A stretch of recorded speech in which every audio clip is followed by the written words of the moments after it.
भैया भारत सरकार नेपाल के लोगों पर बहुत ज्यादा ही मेहरबान हो गई है।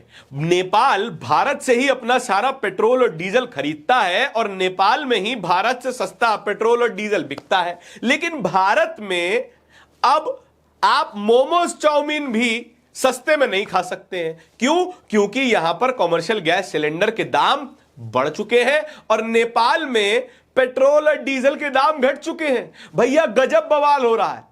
नेपाल वो देश जो कभी भारत को आंखें दिखाता है, भारत की टेरिटरी को क्लेम करता है, बताता है कि लिपुलेख और काला पानी का एरिया उसका है, उसके बावजूद भारत नेपाल को सस्ता पेट्रोल डीजल बेचता है और अपने नागरिकों को महंगा पेट्रोल डीजल खरीदना पड़ता है और साथ साथ कॉमर्शियल गैस सिलेंडर पर भी आग लगी हुई है।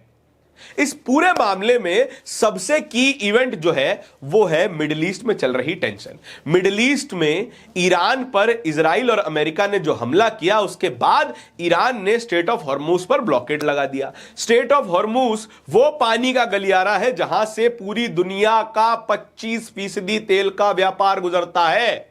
और आप अगर सोच सके तो भारत का 60% तेल जो हम इंपोर्ट करते हैं उसमें से भी 90% स्ट्रेट ऑफ हॉर्मुज से ही गुजर के भारत तक पहुंचता है। लिहाजा भारत को भी बड़ा नुकसान हो रहा है। हालांकि ईरान ने भारत को रियायतें दी हैं, लेकिन उतनी तेजी से तेल के जहाज भारत नहीं पहुंच पा रहे हैं जितनी तेजी से पहुंचने चाहिए थे। इस युद्ध से पहले लगभग रोजाना 1 एलपीजी का टैंकर भारत रोज आता था।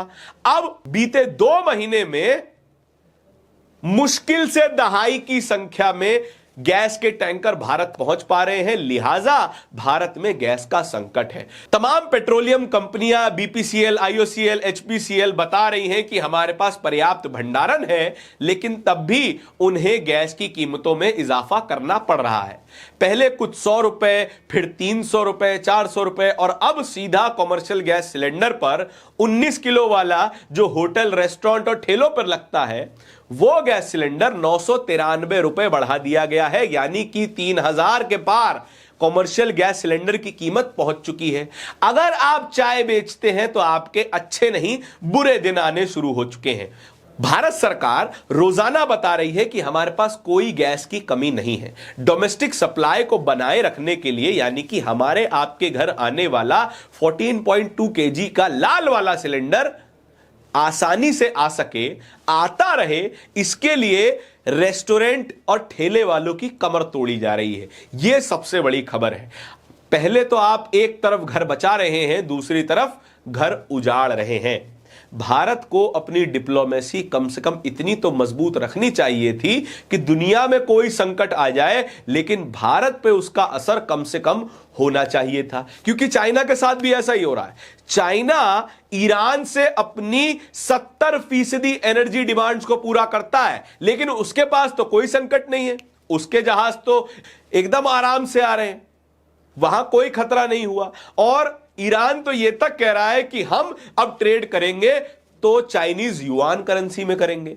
चाइना की बल्ले बल्ले है, लेकिन भारत की हालत खराब होती नजर आ रही है। यह आक्षेप भारत की सरकार पर नहीं है, ये हम दुख बता रहे हैं उस सामान्य रेस्टोरेंट ओनर का, उस सामान्य ठेले वाले का जो सड़क किनारे मोमोज चाउमीन बेचकर अपने घर को पालने की कोशिश कर रहा है, अपने बच्चों को पढ़ाने की कोशिश कर रहा है। एक रेस्टोरेंट ओनर का जिसके ऊपर 5 से 10 लोगों का स्टाफ डिपेंडेंट है। अगर उनके चूल्हे नहीं जलेंगे तो उन 10-12 वेटर्स के, कुक्स के, हेल्पर्स के, स्टाफ मैनेजर के भी चूल्हे जलने बंद हो जाएंगे। यह बड़ा संकट है। इससे पहले भी कई जगहों पर रेस्टोरेंट्स के खाने के दाम बढ़ चुके हैं, कई जगह से खबर आई है। लेकिन यह तस्वीर शायद हमारी भारत सरकार देखने में असफल होती हुई नजर आ रही है। हमारी उम्मीद सिर्फ इतनी है, हम कोई आक्षेप नहीं लगाते, हम कोई इल्जाम नहीं लगाते, हम केवल और केवल सजेशन देते हैं कि अपने रेस्टोरेंट्स ओनर का ध्यान रखा जाए।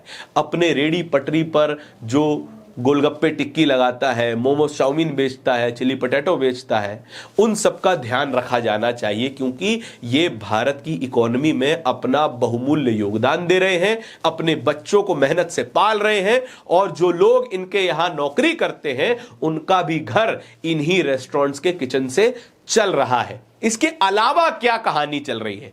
अलावा यह कहानी है कि भारत का पड़ोसी नेपाल, जो कि अपने पेट्रोल डीजल की डिमांड को पूरा करने के लिए भारत पर डिपेंडेड है, वहां पर भारत से सस्ता पेट्रोल डीजल बिक रहा है।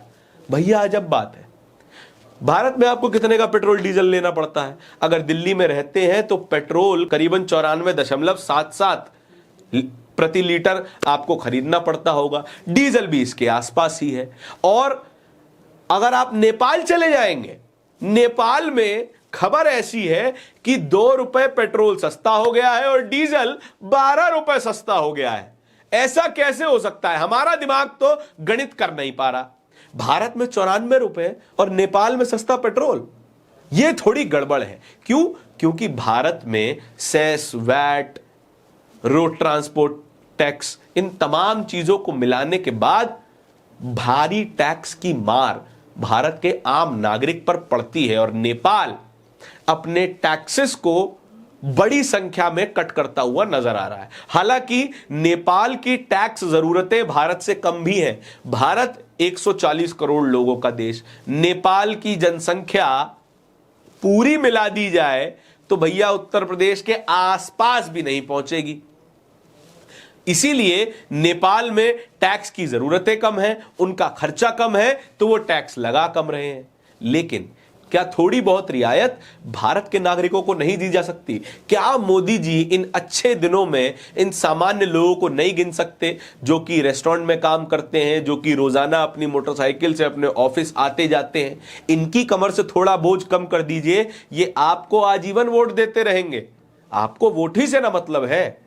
खैर, यह बात भी गनीमत है कि 2 महीने इंतजार कर लिया गया, चुनाव खत्म होने का इंतजार कर लिया गया, तब जाके ये गैस सिलेंडर की कीमतें बढ़ी हैं। उम्मीद तो यह की जा रही है कि 4 तारीख नजदीक है, जैसे ही चुनाव के नतीजे आएंगे, ये महंगाई का डंडा सभी की कमर पर बराबर चलेगा। इस पूरी खबर के बारे में आपके क्या विचार है? कमेंट सेक्शन में बताइएगा जरूर। इस तरह की और भी खबरों को देखते रहने के लिए बोलता हिंदुस्तान को सब्सक्राइब जरूर कीजिएगा। बहुत बहुत शुक्रिया।